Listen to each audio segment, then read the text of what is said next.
Hi, everybody. Welcome to Marching West. I am your host, Billy Frederick. A hallmark of the West Marches game is that all adventures the players undertake start from and end at a central location, typically a town or some sort of outpost on the edge of the great unknown. This is home base. It's a universal safe zone. Conversely, the area outside the town is universally unknown or dangerous. How dangerous is generally a function of how far away you are from the town. Because of this, your town has to be special in some way. The way it's special is incredibly important because it sets the tone for the entire rest of the game. In my home game, the central town is a settlement called Ilineth's Breach, so named for the commander who breached the opposite wall of the tunnel to find a new continent on the other side. A town was founded there, and it bore her name. An idea that I've been bouncing around in my head for some time is the central location as Sigil, an extraplanar hub to which all of the other planes are connected in some way or another. It is a city ruled by a mysterious entity called the Lady of Pain, who keeps order in the city and protects it from the influence and influx of powerful beings like deities and demon lords. From here, the players would be tasked with finding keys in the city of many doors and wandering the plains, discovering all of the oddities they have to offer. The players would be assuming the role of planar refugees from the material plane that is no longer in existence. My idea would be that the Shadowfell and the Feywilds had portals that drastically interfered with one another, and the mirrors shattered each other, and with them, the subject. I'd recommend something like this to the DM that doesn't want to get caught up in building the world, but has a lot of ideas laying around that they just want to put into action. The planes are all there. You have the cosmology. You can access some of them in supplements that Wizards of the Coast has put out, and you have an idea of what's going on. Oh, and you want something. It's on the plane or it's not, but you definitely do or don't have the means to get there now. Figure it out. That's what you tell the players. Another concept for a hub is a town mysteriously shunted into a drastically different time period while remaining in the same geographic location. Because of its mysterious disappearance, in the case of the future, or never having been founded in the case of the past, existing maps are at best inaccurate and at worst entirely wrong. In this case, I would think the players would be more adventurers that happened to be taking refuge in this small town when the temporal problems began. Character deaths or players joining the campaign in progress, they entered the geographic location the town used to be after the weird time shenanigans happened, and they just got thrown to whenever they started. If you enjoy creating histories and timelines for your world, this is the kind of central hub that you'd want to set up in your game. It's got just enough time travel for you to sprinkle in clues in the forms of new characters joining at different parts and having different knowledge of the world from different time periods. A lot of attention to detail and fleshing out would bring this kind of setting to just the next level. Or you could go with the classic West Marches setting. And by classic, I mean the way the original West Marches game did it, the frontier. You're on the edge of civilization, and something wants that wilderness explored. Could be a trade company, it could be an empire, it could be a mysteriously wealthy benefactor who turns out to be a lich because the greatest power you get with immortality is compounding interest. A fun effect from this is that the players' backstories end up fleshing out the remainder of the world that they came from in order to come to this frontier. The name West Marches actually comes from the name of the original frontier, the West Marches. In any case, the town is the location that your players are going to spend most of their time.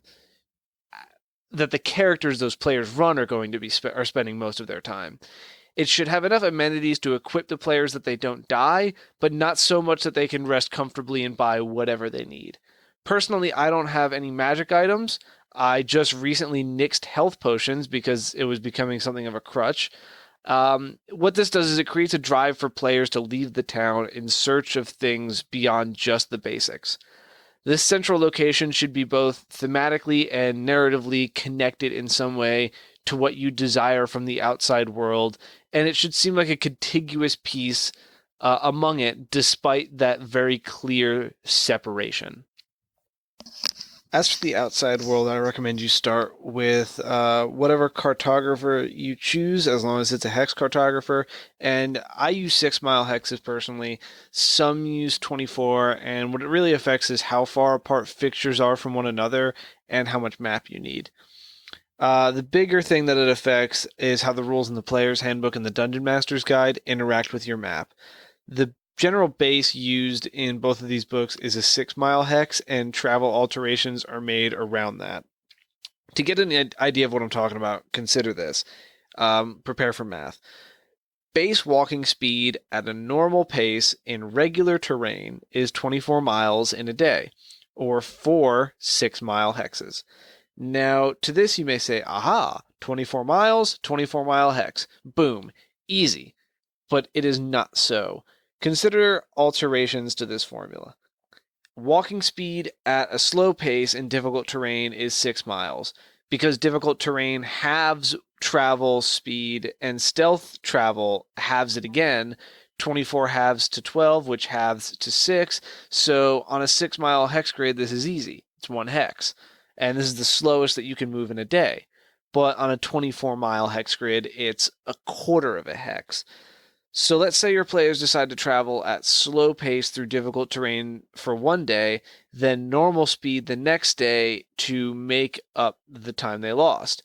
Then you have to track them traveling through 3/4 of a single hex in a specific direction towards another hex, where if you use a 6 mile hex, it comes out so much more evenly.